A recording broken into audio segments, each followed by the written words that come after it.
du tribalisme de manière victimaire. Il faut pouvoir réfléchir sur le tribalisme, comment est-ce qu'il se manifeste, quels sont ses chapitres en fait, quelles sont ses apparitions volontaires ou involontaires, et quelles sont les parties du tribalisme que l'on voit devant nous, mais qui nous laissent aphone. Je vais prendre l'exemple de l'emploi. Nous avons un pouvoir qui est là depuis 36 ans. Chacun d'entre nous comprendrait que si on a une parcelle de pouvoir, que l'on ait la possibilité de recruter son petit frère, ou bien qui cherche du boulot. Ça ne va pas poser un problème de conscience aux Camerounais, parce que c'est ce que le Camerounais attend. Que lorsque tu es aisé, que tu aides un peu tes frères et tes sœurs, toi aussi. Qu'est-ce qui ne va pas avec toi? Si tu ne le fais pas, on saura que tu es un criminel. Parce que tu es un mauvais, tu es un criminel social. Très bien. Donc chacun d'entre nous comprend donc que, et ce sont les bêtis, ce sont les boulous, ce sont spécifiquement les gens de Bia qui ont le pouvoir maintenant. Chacun comprend donc socialement qu'ils sont bons parce que ils ont recruté leurs petits frères, etc., pour les placer aussi. C'est dans la logique sociale du Cameroun. C'est la manifestation de ce que les Camerounais appellent la réussite sociale. Donc, chacun comprend, n'est-ce pas, que le boulot le fasse. Attendons, l'argumentaire ne peut pas finir ici, parce que la question est importante. La question est très importante. Voilà. Alors, il faut que je rebondisse. Non, c'est moi qui dirige le débat, Patrice. Non, j'aimerais quand même préciser. Non, j'aimerais quand même préciser, parce qu'un argumentaire qui est laissé en queue de poisson, finalement, ne vaut pas la peine. Bien, si en 36 ans, donc, et là c'est l'argumentaire, si en 36 ans, on a mis en branle ce système-là, on se retrouve après 36 ans de système de placement de son petit frère, que tout le monde comprenait au départ, avec un pouvoir boulot. C'est ça le fait. C'est-à-dire sociologiquement, ce qui, en 2 ans, 3 ans, était acceptable, était même demandé, voulu, en 36 ans déjà un crime. Parce qu'on aura exclu la majorité des Camerounais. C'est ça le problème. Mais dans cette majorité de Camerounais exclus, il y a d'autres boulots qui sont exclus, car il y a peut-être 10% des boulots qui contrôlent le pouvoir. La question se pose autrement. Tous les boulots ne sont pas dans la question se pose autrement, n'est-ce pas? Sous Hitler, il y a certainement des Allemands qui étaient contre Hitler. Ils se sont exprimés. Ils ont manifesté leur opposition à Hitler, n'est-ce pas? Ils ont parfois été tués pour ça. Ils ont quitté l'Allemagne pour ça. Il y en a par exemple Bertolt Brecht, etc., qui ont quitté l'Allemagne, ils ont été en exil, ils ont combattu Hitler. Ils étaient allemands. Alors moi je dis, si un boulot est contre le pouvoir boulot, qu'il se manifeste, qu'il vocalise son opposition, et qu'il condamne le pouvoir boulot, et que l'on le sache. Moi j'ai passé 4 ans de ma vie à me battre pour la libération d'un boulot, il s'appelle Eno Meyomessi. C'est-à-dire qu'il n'avait rien du tout lorsqu'on l'a mis en prison. Rien du tout. Il était sans caleçon. Rien du tout.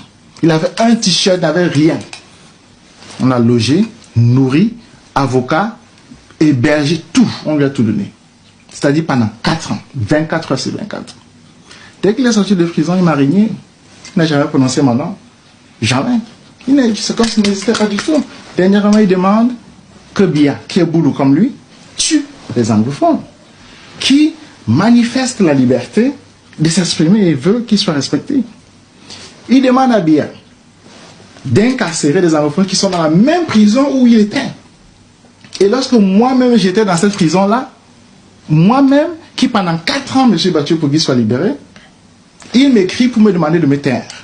Alors que je lui écrivais lorsqu'il était là dans cette prison pour lui demander de s'exprimer.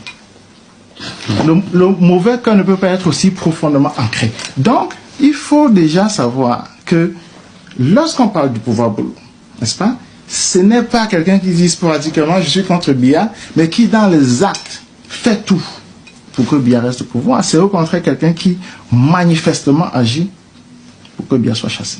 J'en connais et je suis sûr que Maître Amélie Dinututu qu'on connaît également des boulots qui sont contre Bia et qui le font. Bon, je les cherche encore, mais moi je suis en train de dire que j'attends qu'il y ait à San Mélima, j'attends qu'il y ait je ne sais pas trop dans la jungle boulot, qu'il y ait des gens qui sortent et qui chassent Bia.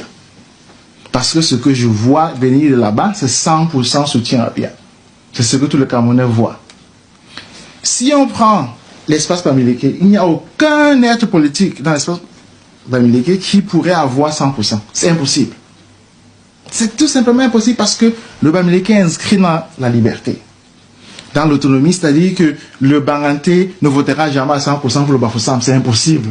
Si tu es Bafoussam, tu crois que tu auras 100% à Banganté, ça ne marchera pas. Parce que le Banganté, c'est-à-dire le Bamileke est toujours divisé dans le principe de l'autonomie et veut toujours préserver son espace bien précis. C'est ça le concept de la liberté même. Mais ça n'existe pas chez les Boulous. Et c'est ça qu'il faut. Il faut qu'à un certain moment, les Boulous commencent à réfléchir, ils se disent, ben, qu'est-ce qui nous est arrivé? Pourquoi est-ce que nous avons permis au cancer de s'installer chez nous? C'est ça le fait. Donc le fait, ce n'est pas de dire qu'il y a 1, 2, 3 Boulous qui sont contre bien. Non, c'est le fait de savoir que dans la forêt camerounaise, cette forêt-là qui pendant 1000 ans n'a produit aucune ville, dans la forêt camerounaise, dans la jungle camerounaise, il y a un cancer qui s'est installé. Et donc, si les Boulous réfléchissent, ils doivent se poser la question de savoir. Il y avait une autre forêt quelque part, c'était la forêt où habitait Mobutu. Il a même construit un palais. Qu'est-ce que ce palais-là est devenu? Rien du tout. Il a été détruit. Parce que ce que les Camerounais vont faire au boulot après bien, les Boulous ne savent pas. Ils ne savent pas encore, parce que la méchanceté qui est inscrite dans leur forêt doit être questionnée. On pourrait t'accuser d'incitation à la haine. Mais non, parce que ce que Biya fait au Cameroun, aucune culture africaine ne l'a jamais fait. C'est-à-dire que... Il n'est pas pire que Idi Amin Dada. Non, il est pire. Ahidjo lui a donné le pouvoir. Il n'avait rien. Il lui a donné le boulot avant 1960. Il était étudiant. Il était boursier. J'ai été boursier moi non plus. N'est-ce pas? Les bourses de blancs, c'est rien du tout. Ahidjo lui a donné le boulot. Avec le boulot là, ses parents marchaient sans caleçon. Ils n'avaient rien, ils avaient le bila. Oui. Non, ils avaient le bila. Quand même. Demandons à Biya quel est son vêtement traditionnel, il ne pourra pas dire. Il n'en avait pas. Donc les blancs, ça dit qu'Ahidjo lui a donné même le caleçon pour qu'il porte. La veste pour qu'il porte. Tout. Il était président, Ahidjo lui a donné. En 1984, il était président. Il a condamné Ahidjo à mort. Idi Amin Dada ne l'a jamais fait. Il a condamné Ahidjo à mort. Il avait le pouvoir, Ahidjo ne l'avait plus. Il a fait plus que ça. Il a condamné le corps d'Ahidjo à l'exil. Et jusqu'à présent, le corps d'Ahidjo est au Sénégal. Ça veut donc dire que sur la terre entière, il n'y a aucun... Parlez-en à un Japonais, à un Chinois, à un Africain. Aucune personne ne peut comprendre ça. Ça dit c'est le crime ultime. Donc nous avons Ahidjo, le criminel ultime. Mais bien sûr qu'il porte des vêtements parce que, comme je dis souvent, ses grands-parents marchaient sans caleçon. Donc il porte la veste. Moi, mes grands-parents portaient des choses comme ça. C'est-à-dire que, prenez les photos d'il y a 100 ans, des Banganté, s'habillaient comme ça, avec ses vêtements stand-up. Demandez au boulot les photos d'il y a 100 ans. Qu'ils montrent aussi les photos de leurs grands-parents d'il y a 100 ans, on voit. Ils étaient sans caleçon. Donc les grands-parents de Biya n'avaient rien du tout. On lui a tout donné et il a installé le crime au sommet de l'État camerounais. Mais il faut bien qu'on en parle. Il faut qu'on sache que ce pays-là doit être refondé dans la morale. Et ne peut être refondé vraiment que si Biya est chassé. Voilà. C'est ce que je dis. Oui.